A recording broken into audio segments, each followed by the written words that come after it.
కరీంనగర్ జిల్లా కోనరావుపేటలో మాజీ మంత్రి కేటీఆర్ మాట్లాడుతున్నారు. ప్రత్యక్ష ప్రసారం ద్వారా చూద్దాం. కేసీఆర్ ఇచ్చిన 10,000 రూపాయలు ఏనోడు 40,000 కోట్ల రుణమాఫీ చేస్తారంటే నమ్ముదామా? 40,000 కోట్ల రుణమాఫీ చేస్తారంటే నమ్ముతామా? కూట్ల రాయి తీయలేనోడు ఎట్ల రాయి తీస్తాడా? ఆలోచన చేయండి. మొన్ననే మోసపోయినరు, మళ్ళా మోసపోకుండ్రి. బడే బాయ్ ఉన్నాడు, ఇంకొక ఆయన పైన ఢిల్లీలో ఉన్నాడు బడే బాయ్, హైదరాబాద్ లో ఉన్నాడు చోటే బాయ్. ఢిల్లీలో మోడీ, హైదరాబాద్ లో కేడీ, ఇద్దరు. ఆయన పెద్ద మోసగాడు, ఈయన చిన్న మోసగాడు. 2014లో పెద్ద మోసగాడు నరేంద్ర మోడీ ఆ రోజు పెద్ద పెద్ద మాటలు చెప్పిండు. ఏం చెప్పిండు? భాइयों बहनों आप सब लोग जन धन खाता खोलो, मैं धन धन 15 लाख देता అన్నాడా? ఇక మళ్ళా ఆయన కూడా మనమే గుద్దుదాం. మళ్ళా వాళ్ళకు 15 లాख పడ్డాయా? వాళ్ళకన్నా 15 లాख పడ్డాయా? సంవత్సరానికి 2 కోట్ల ఉద్యోగాలు ఇస్తాడు మా తమ్ముళ్లకు. వచ్చినాయే వాళ్ళకి 2 కోట్ల ఉద్యోగాలు. రైతుల ఆదాయం డబుల్ చేస్తా అన్నాడు నరేంద్ర మోడీ. అయ్యిందా? కష్టాలు డబుల్ అయినాయా? నిజంగా ఆదాయం డబుల్ అయిందా రైతులకు ఎక్కడన్నా? ఎన్ని మాటలు!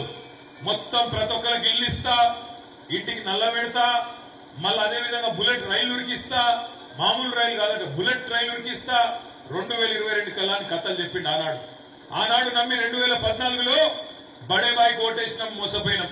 ఇక్కడ చోటేబాయ్, ఇక్కడ 2023లో ఈయన మోసం చేసిండు.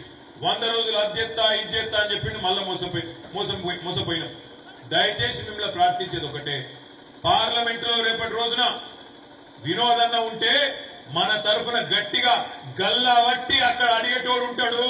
లేకపోతే మాత్రం మళ్ళొకసారి మోసం జరుగుతుంది. ఆలోచించుండ్రి. 5 ఏళ్ల బండి సంజయ్ గారు గెలిచి పార్లమెంట్ సభ్యుడిగా ఎన్నడన్నా కొండ్రావుపేటలో కనబడ్డా? ఎవరైనా చూసిరా బండి సంజయ్ని? టీవీలో తప్ప ఎప్పుడన్నా కొండ్రావుపేట చౌరస్తాలో కనబడ్డా? వచ్చిండా ఎప్పుడన్నా? ₹1 పనిచేసిండా? బిడ్డ పైసలు పని చేయలే, కనబడలే. మరి పార్లమెంట్ సభ్యుడిగా కనీసం ఢిల్లీకి పోయి ప్రశ్నలు అడిగిండా, మన తరఫున కొట్లాడిండా అంటే అది కూడా లేదు. ఏమన్నా గట్టిగా అన్నామనుకో, ఏమైనా బండి సంజయ్ గారు నిన్ను గెలిపించిన పుణ్యానికి ఏం చేసినావో చెప్పు, మా కోనరావుపేటకు, మా వేములవాడకు, మా సిరిసిల్లకు, మా కరీంనగర్ కు అంటే జవాబు లేదు. అందుకే ఏమంటాడు? జై శ్రీరామ్ అంటాడు. వచ్చినాయా ఇంటింటికి అక్షింతలు? వచ్చినాయా రాలేదా? అక్షింతలు వచ్చినాయా? ఫోటోలు వచ్చినాయా? ఇంటింటికి ఫోటోలు పంపిండా? బాగా మొక్కుతుండ్రా? మొక్కకుండ్రి. ఎందుకంటే అలా మొక్కుదామంటే దేవునితో పాటు ఇద్దరు వేరే వాళ్ళు కూడా ఉన్నారు. మొక్కుడు కష్టం. నేను ఒక్కటే మాట అంటున్నా, దేవుణ్ణి అడ్డం పెట్టుకుని మనం ఎన్నడూ రాజకీయం చేయలే. మనం కూడా కట్టినాం. కేసీఆర్ గారి నాయకత్వంలో బ్రహ్మాండమైన గుడి కట్టినాం. యాదగిరి గుట్టలో లక్ష్మీ నరసింహస్వామికి అద్భుతమైన గుడి కట్టినాం. కానీ దేవుణ్ణి అడ్డం పెట్టుకుని రాజకీయం చేయలే. ఇలా ఏం చేసినావు అని అడిగితే చెప్పేందుకు ఏం లేదు. అందుకే ఏమంటాడు? జై శ్రీరామ్. మనకేమన్నా శ్రీరాముడు మన దేవుడు కాదా? ఇక్కడ ఉన్న మా ఆడబిడ్డలను, మా అన్నదమ్ములను నేను అడుగుతున్నా. చాలా మంది ఇక్కడ బొట్లు పెట్టుకున్న వాళ్ళు ఉన్నారు. బండి సంజయ్ వచ్చి పెట్టిండా మీకు బొట్టు? కట్టు ఆయననే నేర్పించిండు, బొట్టు ఆయననే నేర్పించిండు, దేవుడిని ఆయననే పరిచయం చేసిండు. ఇదివరకు మనకు దేవుడు తెలియదు, పండుగలు తెలియదు, బోనాలు ఎత్తలేదు, ఇదివరకు ఎల్లమ్మకు చేసుకోలేదు, పోచమ్మకు చేసుకోలేదు, పెద్దమ్మ దగ్గరికి పోలేదు, ఎమ్లాడ రాజన్న దగ్గరికి పోలేదు, కొండగట్టు అంజన్న దగ్గరికి పోలేదు, తిరుపతి వెంకన్న దగ్గరికి పోలేదు. ఇవన్నీ బండి సంజయ్ గారే వచ్చి మనకు నేర్పించిండు. ఆయననే కాపాడుతుండే దేవుడిని. గట్లున్నది వాళ్ళ కథ. ఆలోచన చేయండి. రాముడు రాముడు అంటారు. రాముడు దేవుడు, దేవుడు అంటే అందరికి గౌరవం. కానీ రాముడు ఎప్పుడు పుట్టిండు? బీజేపీ ఎప్పుడు పుట్టింది? బీజేపీ పుట్టింది 1980లో.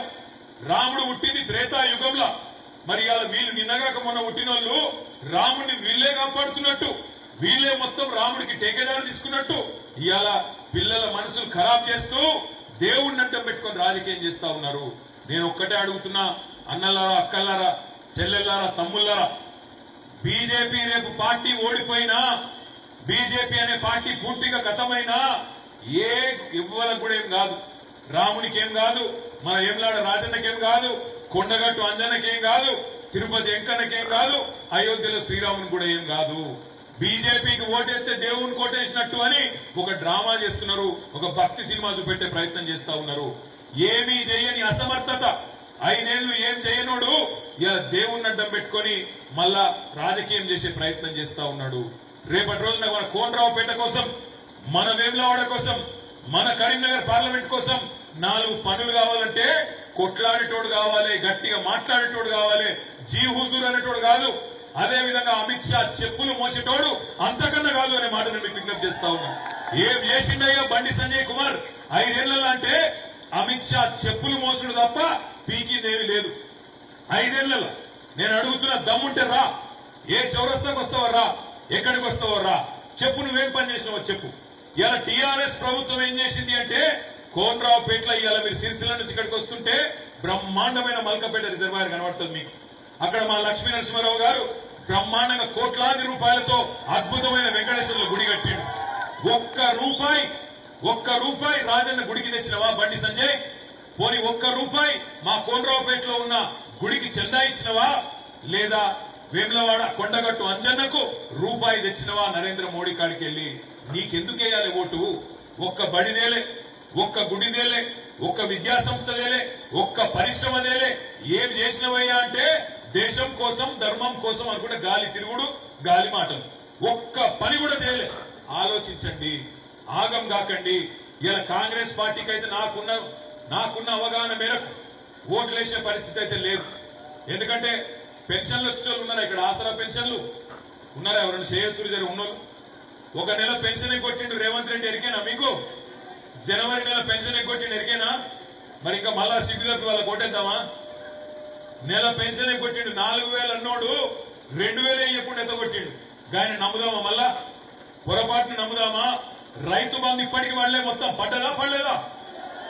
రైతు బంధు పడ్డదా? 4 ఎకరాల కాడికి అది కూడా కుంటుకుంటా తుమ్ముకుంటా దగ్గుకుంటా 4 ఎకరాల కాడికి 4 నెలలు గుంజిండు. రేపటి రోజున ఆ రైతు బంధు కూడా పోతుంది. దయచేసి గుర్తు పెట్టుకోండి. రైతు బంధుకు రామ్, దళిత బంధుకు ఆనాడే ఎత్తగొడతాడని కేసీఆర్ గారు చెప్పిండ్రు. మిమ్మల్ందరూ నేను కోరేది ఒకటే, కేసీఆర్ గారిని మళ్ళా తెచ్చుకుందామా? కేసీఆర్ గారిని మళ్ళా తెచ్చుకుందామా? వద్దా? కావాలనా? కావాలంటే ఒకసారి గట్టిగా వద్దా? కావాలనా? కేసీఆర్ తిరిగి రావాలి కావాలంటే మీరు ఒక్క పని చేయాలి. మీరు మాకు ఒక 10-12 ఎంపీలు అప్పచెప్పుండ్రి. సంవత్సరం లోపల రాష్ట్ర రాజకీయాన్ని కేసీఆర్ గారు తిరిగి శాసించే పరిస్థితి మళ్ళీ వస్తుంది.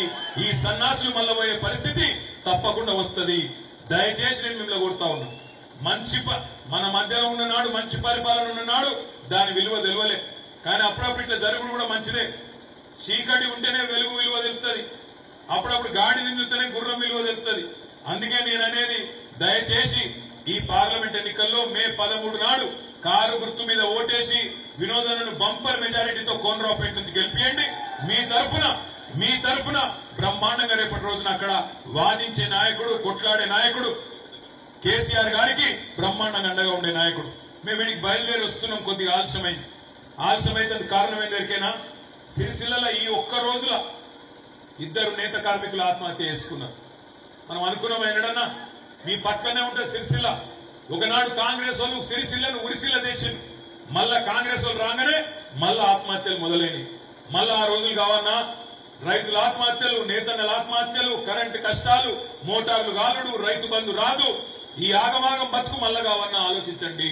వీళ్లకు బుద్ధి చెప్పాలంటే, వాళ్ళు ఇచ్చిన హామీలు నెరవేరాలంటే, ఆ హామీలు నెరవేర్చడానికి వాళ్ళ పేయిల భయం ఉండాలంటే కారు గుర్తు మీద ఓటేసి వినోదన్నను బంపర్ మెజారిటీ ఇచ్చి పార్లమెంట్ కు పంపించండి.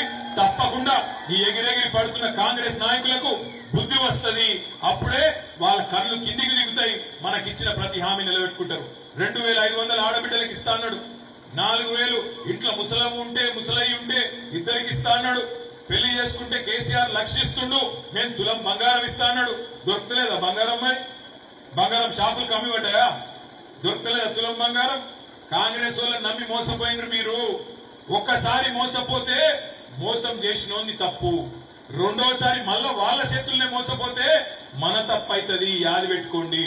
ఒకసారి మోసపోతే మోసం చేసినోంది తప్పు, రెండోసారి మళ్ళా వాళ్ళ చేతుల్నే మోసపోతే ఈసారి మన తప్పు అవుతుంది. యాది పెట్టుకోండి. వాడు తులం బంగారం కాదు కదా, తులం ఇనుము కూడా ఇయ్యడు మనకు. యాది పెట్టుకోండి. నాకు పక్కాగా 500 బోనస్ అన్నాడు రైతులకు. మా రైతన్నలు చెప్పాలి, ఎక్కడ వస్తుందా బోనస్? 500 బోనస్ బోగసు, అది బోగస్ ముచ్చట. కనీసం మద్దతు ధర ఇస్తలేడు. అందుకే రైతన్నలను కోరుతున్నా, మా ఆడబిడ్డలను కోరుతున్నా, మా తమ్ములను కోరుతున్నా, మా చెల్లెలను కోరుతున్నా, ఏ పార్టీ అయితే తెలంగాణ తెచ్చిందో, ఏ నాయకుడైతే తెలంగాణను 10 ఏళ్లు బ్రహ్మాండంగా నడిపిండో ఆ నాయకుడు కేసీఆర్ గారికి మద్దతిద్దాం, మరింత శక్తినిద్దాం. వినోద్ కుమార్ లాంటి మంచి విద్యావంతుడు, నాయకుడు, బ్రహ్మాండమైన న్యాయవాది మన తరపున వాదించడానికి, ప్రశ్నించడానికి పార్లమెంటుకు పంపుదాం. ఏ గుర్తు మనది? సగం సగం చెప్తుంది కాక. కారు గుర్తున్నట్టు ఒకసారి పిడికిలెత్తురు, పిడికిలి పిడికిలి పిడికిలే. ఆ పైన మామూలు కాదా? అక్కడ అరుగు మీద ఉన్న మామూలు కాదా? కారు గుర్తుకే, కారు గుర్తుకే కేసీఆర్ గారి నాయకత్వం, వినోదన్న గారి కారు గుర్తుకే. జై తెలంగాణ. చిన్నోడికి ఓట్లేదు, ఎందుకు చెప్తున్నావు పాపం, నాగమాగ చెప్తున్నావు. జై తెలంగాణ. Thank you. మీ అందరు కూడా ధన్యవాదాలు. ఇంత రాత్రి అయినా కూడా ఇంతసేపు ఉన్నందుకు. మా ఆడబిడ్డలకు మళ్ళా మోసపోకుండ్రి, కారు గుర్తును మర్చిపోకుండ్రి. 13 తారీఖు నాడు ఎవరేం చెప్పినా, ఎన్ని పైసలు వచ్చినా